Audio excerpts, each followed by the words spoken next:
Welcome to the Radio Podcast YouTube channel. So, in today's explainer, we're zeroing in on the statistics of the Iran-Iraq War. We're going to objectively break down the monumental scale of this 1980 to 1988 conflict, strictly through historical data. Because honestly, by looking impartially at the numbers, everything from those staggering military expenditures to the devastating human tolls, we can build a remarkably clear picture of a war that permanently altered the Middle East. It's absolutely vital to look past the political rhetoric and ground our understanding in the raw data of what actually went down over those 8 years. Let's get into it. Now that's a seriously heavy question, right? How do we even begin to quantify the devastation of an 8-year conflict that reshaped an entire region? We always hear about sweeping battles and shifting borders, but to really grasp the scale, we have to look directly at the hard numbers. Before we break down the complex economics and the long-term aftermath, I want you to consider one staggering statistic. It's a number that completely sets the stage for the whole shebang today. Okay, let's dive into this. Over 600,000. This massive number right here represents the battle deaths dataset estimate for fatalities during the war. Developed by a dedicated team of political scientists, this dataset instantly strips away the politics and illustrates the sheer, immense human scale of the conflict. It's just deeply sobering. Think about what that number actually means on the ground. Lost potential, shattered communities, and derailed regional stability. It underscores exactly why we need to examine the raw data, because behind every single one of those digits is a very real human consequence. To make sense of all this, here is our roadmap for the explainer today. 1. The human death tools. 2. Financing the war machine. 3. Prisoner of war numbers. 4. War of the cities. And finally 5. Post-war reconstruction. Starting with Section 1, the human death tolls, counting the casualties. This war left incredibly deep scars on both nations. But as historians will tell you, the task of actually quantifying those fatalities is incredibly complex and, honestly, full of contradictions. Now, what's really interesting about this slide is the stark contrast you see between different historical sources. Major scholarly datasets, like the super widely cited Correlates of War project, estimate 500,000 Iraqi dead and 750,000 Iranian dead. But when we analyze actual post-war census data in both countries, those demographic counts suggest the death toll might not be nearly as high as those common estimates. It's a massive gap, and it highlights how profoundly difficult it is to finalize historical records. Pinning down an exact human cost for an event of this magnitude is like a giant puzzle for researchers, which just goes to show why relying on multiple data points is absolutely crucial. Moving on to Section 2, financing the war machine, the surge in arms imports. Shifting gears from human lives for a second, let's look at the immense financial fuel required to sustain this thing over 8 relentless years. Wars on this scale don't just need manpower. They require an almost unimaginable amount of capital. Just look at how Iraqi arms imports completely skyrocketed as the conflict deepened. Back at the start of the war in 1980, the value of these imports was $2.4 billion. Fast forward just 4 years to 1984, and that number takes a staggering jump to $9.2 billion. The volume of cash flowing into military hardware multiplied almost fourfold in such a short span.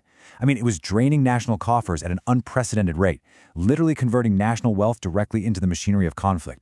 But what's even more revealing about how a state operates under these conditions is this wild percentage, 83%.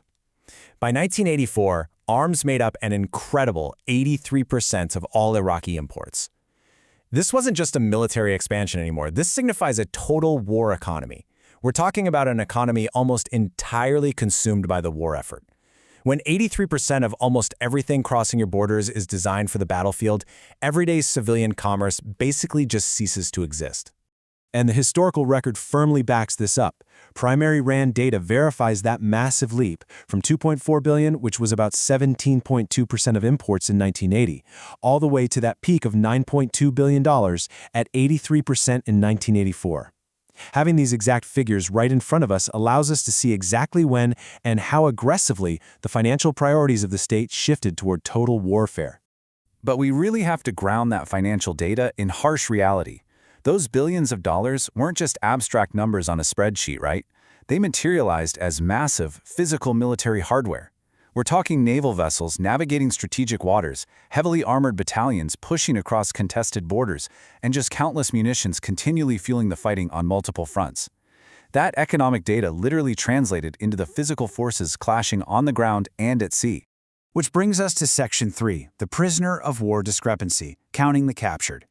As we shift from frontline combat to the men left behind, the statistics surrounding captured soldiers present another incredibly complex layer of highly conflicting data.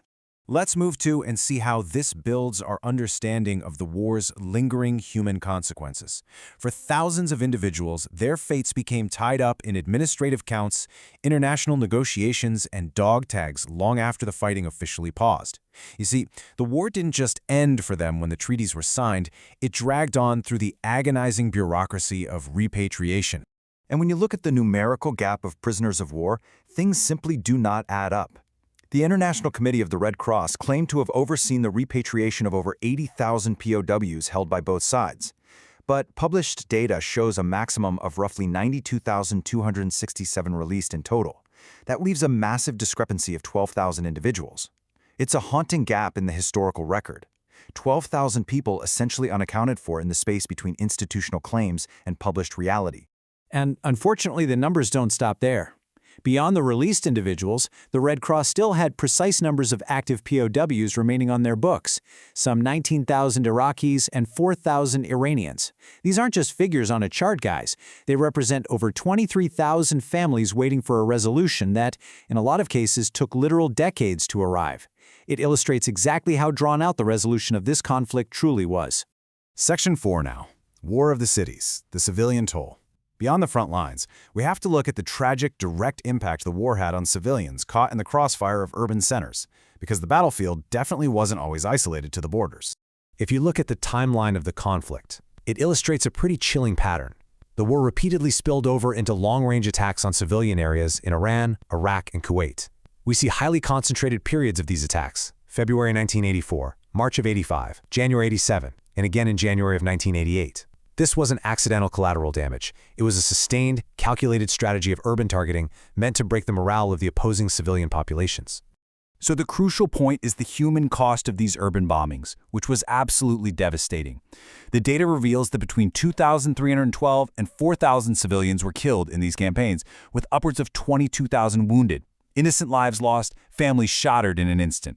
It makes up a tragic and critical component of the war's overall statistics, and it really reminds us that the reach of modern conflict extends way, way beyond military outposts.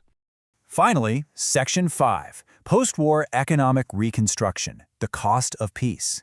What happens after the guns fall silent? Well, on August 20, 1988, a UN-sponsored ceasefire finally came into effect. But the challenges facing both nations, they were far from over. Historical documents detailing the economic costs of reconstruction establish that while the ceasefire brought the actual shooting to a close, it opened an even costlier front.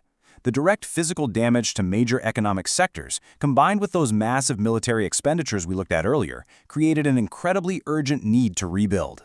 The financial bleeding didn't stop in 1988. It merely shifted categories from buying munitions to pouring concrete and repairing infrastructure. And this brilliantly illustrates a massive hurdle. The lingering tragedy of the conflict was compounded by a prolonged no war, no peace stalemate. Managing complex factional politics over reconstruction strategies continued to hinder efforts to rebuild the economy. The immense statistical deaths we've covered today, the billions spent, the infrastructure destroyed, made bouncing back a brutal uphill battle, heavily bogged down by political friction and deep-seated mistrust. True recovery was stunted before it even got off the ground. Which leaves us here. When we look past the headlines and focus purely on the historical statistics, billions upon billions of dollars spent, hundreds of thousands of lives lost, tens of thousands of prisoners, and completely devastated economies, we have to ask ourselves, how long does it truly take a nation to recover from such staggering losses? The war officially ended in 1988, but as the data clearly shows, the real cost echoes for generations. Thank you so much for joining me for this explainer. And remember to always keep questioning the numbers behind the history.